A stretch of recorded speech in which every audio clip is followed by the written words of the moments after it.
আপনি কি জানেন পৃথিবীর সবচেয়ে কঠিন এবং সবচেয়ে গুরুত্বপূর্ণ চাকরিটির কোনো স্যালারি হয় না, কিন্তু এই চাকরিটি ছাড়া আমাদের পৃথিবী কিন্তু অচল।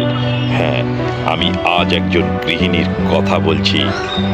অনেকে বলে সারাদিন তো ঘরেই থাকো, কাজ আর কি, কিন্তু তারা জানে না আপনার হাতেই শুরু হয় একটা পরিবারের প্রতিদিনের শৃঙ্খলা।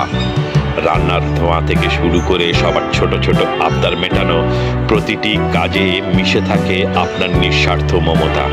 আপনি কেবল একজন গৃহিণী নন, আপনি একজন সংসারের অদৃশ্য কারিগর। আপনার হাতের ছোঁয়ায় একটা সাধারণ বাড়ি শান্তির নীড় হয়ে ওঠে। তবে একটা কথা মনে রাখবেন, সবার খেয়াল রাখতে গিয়ে নিজেকে হারিয়ে ফেলবেন না।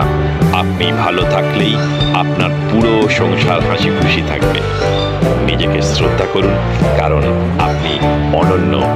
আপনি যদি একজন গর্বিত গৃহিণী হয়ে থাকেন, তবে কমেন্টে একটা লাল হার্ট দিয়ে জানিয়ে দিন, আর ভিডিওটা শেয়ার করে আমাদের সমাজে সব মহিয়সী নারীদের কাছে পৌঁছে দিন। ভালো থাকবেন।